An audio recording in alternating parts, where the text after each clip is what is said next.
လာပါဝိုင်းရကနေကြိုဆိုလိုက်ပါဒီနေ့ဗီဒီယိုမှာဆိုလို့ရှိရင်တော့နီကီရိုနဲ့ပတ်သက်တဲ့အကြောင်းတွေပြောရသွားဖြစ်ပါတယ်ကြိုက်တဲ့ကတော့ like and share ဆိုကြလို့ပြောကြပါအဲ့တော့ဒီဗီဒီယိုစရအောင်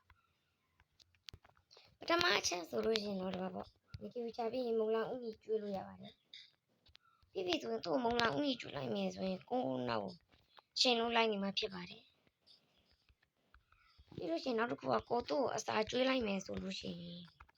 အပေါ့ကိုသူ့အစာကျွေးလိုက်မယ်ဆိုလို့ရှိရင်တော့သူကကိုရိုက်လိုက်တဲ့အကောင်လိုက်တက်ပြီးမှဖြစ်ပါတယ်ဒုတိယချက်ဆိုလို့ရှိရင်တော့ပေါ့ဒုတိယချက်ကဆိုလို့ရှိရင်တော့သူနဲ့တော့ပေါ့ trade လို့ရပါတယ်ဒီတတိယချက်ဆိုလို့ရှိရင်တော့ပေါ့ဒီ zombie တို့ creeper တို့လိုမျိုးမကောင်းစွာတို့လိုက်တက်ပါတယ်လိုမျိုးတက်ပါတယ်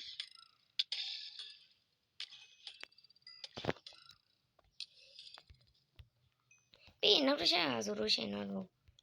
ကိုကမိုင်းတူးနေတယ်ဆိုလို့ရှိရင်ကိုမိုင်းတွင်းထဲမှာတို့မကောင်းစွာတွေပါတယ်ရှိတယ်အဲ့ဒါကိုနီကီကလိုက်ချနေတယ်ဆိုလို့ရှိရင်တော့အဲ့လိုလိုက်ချနေရင်နီကီတေသွားမယ်တေသွားမှာကြောက်တယ်ဆိုလို့ရှိရင်တော့ပေါ့တွေ့လား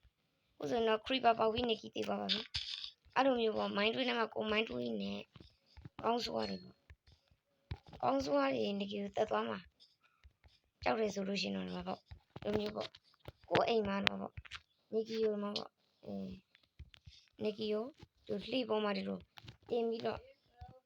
ကိုအိမ်မှာဒီလိုလှိပေါ်မှာနီကီကိုတင်ပြီးတော့အိမ်မှာထားခဲ့လိုက်လို့ရပါတယ်အဲ့တော့ဒီနေ့ဗီဒီယိုလေးကတော့ဒီလောက်ပါပဲတိတ်တခင် like and share စကွာလေးလုပ်ပေးတော့ကြပါအဲ့တော့ဘာတိုးတယ်